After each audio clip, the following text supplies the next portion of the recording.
Halo semua, kembali lagi ke tutorial LMS Unicom.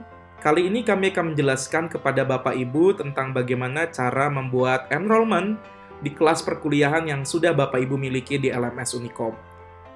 Enrollment sendiri ada 3 jenis, yang pertama adalah manual enrollment, dan yang kedua adalah self-enrollment, dan yang terakhir guest enrollment. Apabila Bapak Ibu menggunakan manual enrollment, maka Bapak Ibu wajib mendaftarkan siapa saja mahasiswa yang berhak mengikuti kelas perkuliahan Bapak Ibu. Mahasiswa yang Bapak Ibu tidak daftarkan, maka tidak akan bisa mengikuti kelas perkuliahan tersebut. Lalu untuk self-enrollment, fitur ini memungkinkan Bapak Ibu untuk membiarkan mahasiswa melakukan pendaftaran secara mandiri menggunakan passcode ataupun password yang Bapak Ibu berikan. Seperti pada tutorial sebelumnya, self-enrollment juga bisa dimanfaatkan untuk membentuk grup kelas. Untuk keterangan lebih lanjut, silakan lihat video untuk bagaimana cara Bapak Ibu membentuk grup melalui self-enrollment.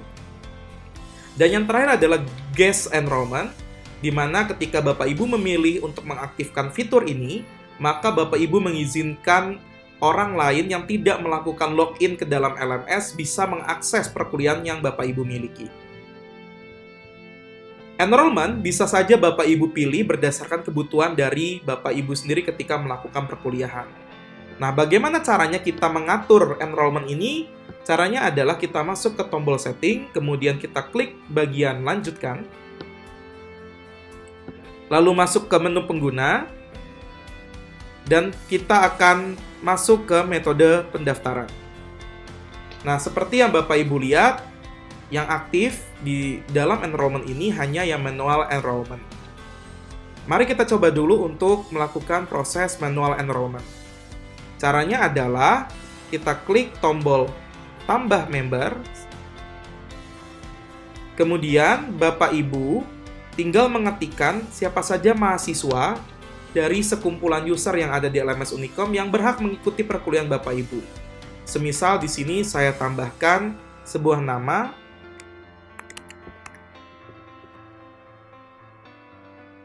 Misalkan saya tambahkan saja ini. Lalu Bapak Ibu jangan lupa memilihkan peran yang bisa dimainkan oleh user tersebut. Sebagai contoh, karena saya ingin menambah Fania Yulianti sebagai mahasiswa, maka assign role-nya saya pilih mahasiswa.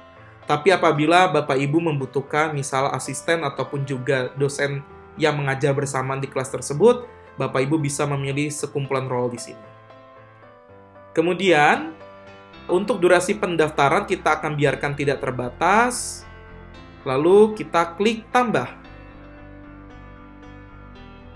Maka secara otomatis Fania Yulianti bisa mengikuti kelas perkuliahan yang Bapak Ibu buat di sini tanpa harus mendaftarkan dirinya secara pribadi dan mandiri. Oke, untuk manual enrollment memang sudah secara default diaktifkan oleh LMS Unicom-nya. Namun apabila Bapak Ibu sendiri malas untuk memasukkan satu persatu list dari mahasiswanya, Bapak Ibu juga bisa memanfaatkan fitur dari import enroll. Caranya adalah kembali lagi ke course yang Bapak Ibu miliki, kemudian klik lanjutkan kembali, lalu masuk ke menu pengguna, lalu lakukan import enroll. Namun saya tidak akan menjelaskan penjelasan ini lebih lanjut karena ada di video bagaimana cara membuat grup menggunakan import CSV. Nah, cara tersebut ketika kita membuat grup dan ketika kita membuat enrollment sebetulnya sama. Silakan Bapak Ibu menonton video yang sudah ada sebelumnya. Kemudian, kita akan tambahkan sebuah metode pendaftaran baru.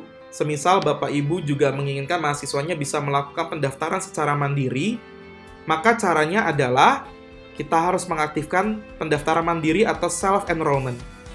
Caranya adalah kita aktifkan dulu fitur tersebut dengan cara mengklik tombol mata yang disilang ini, lalu kita klik aktifkan. Apabila sudah, maka kita akan berikan password terlebih dahulu dengan cara mengklik tombol pengaturan. Lalu kita berikan kunci pendaftarannya.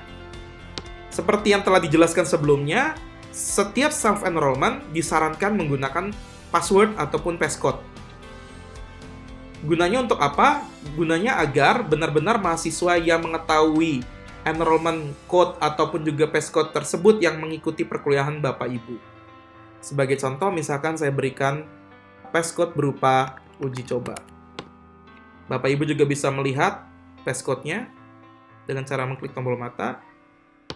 Dan pada tutorial sebelumnya pun juga, kalau Bapak Ibu ingin mengaktifkan grup enrollment, Bapak Ibu juga bisa mengaktifkan grup enrollment-nya di sini, sehingga nanti secara otomatis LMS Unicom akan menggrupkan mahasiswa yang melakukan self-enrollment langsung ke dalam kelas Bapak Ibu. Yang perlu hati-hati, kalau Bapak Ibu hanya menginginkan mahasiswa tersebut masuk ke dalam kelas Bapak Ibu tanpa terdaftar ke dalam grup kelas, maka berikan kunci pendaftaran yang ada di sini. Namun, apabila Bapak Ibu menginginkan ketika mahasiswa tersebut melakukan enrollment ke kelas yang Bapak Ibu buat dan langsung digrupkan ke dalam grup kelas, maka jangan lupa mengaktifkan grup kunci pendaftaran grup ini. Kemudian, pastikan Bapak Ibu memberikan enrollment key-nya bukan yang kunci pendaftaran, tapi enrollment key yang ada di dalam grup kelasnya.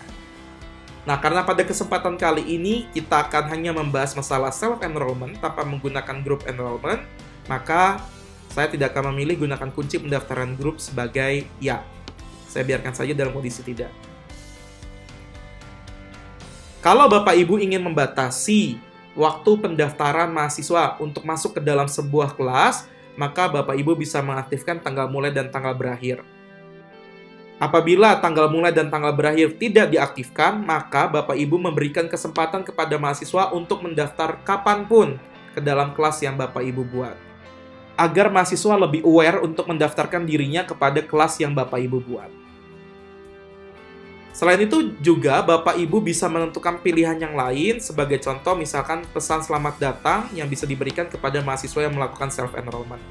Namun, silakan mempelajari sendiri untuk pilihan yang lain. Silakan klik simpan perubahan. Nah, apabila Bapak Ibu sudah melakukan hal ini, maka Bapak Ibu tinggal memberikan enrollment key beserta nama kelas yang Bapak Ibu buat untuk mahasiswa bisa mengikutinya. Untuk tutorial mahasiswa bagaimana caranya mengikuti sebuah perkuliahan atau melakukan self-enrollment, kami sudah menyediakannya di tutorial bagian mahasiswa. Sehingga Bapak Ibu tidak perlu khawatir, dan Bapak Ibu cukup memberikan nama kelas beserta enrollment key kepada mahasiswa yang Bapak Ibu ajar. Fitur yang ketiga, kita bisa juga menggunakan guest access atau guest enrollment. Caranya sebetulnya sama, tinggal mengklikkan saja, aktifkan. Tapi, pada kesempatan kali ini saya tidak menyarankan Bapak Ibu mengaktifkan hal ini. Karena dengan mengaktifkan fitur ini, maka Bapak Ibu mengizinkan sembarang orang untuk mengikuti kelas perkuliahan yang Bapak Ibu buat. Lalu proses enrollment ini selesai. Demikian tutorial kali ini. Terima kasih, selamat mencoba.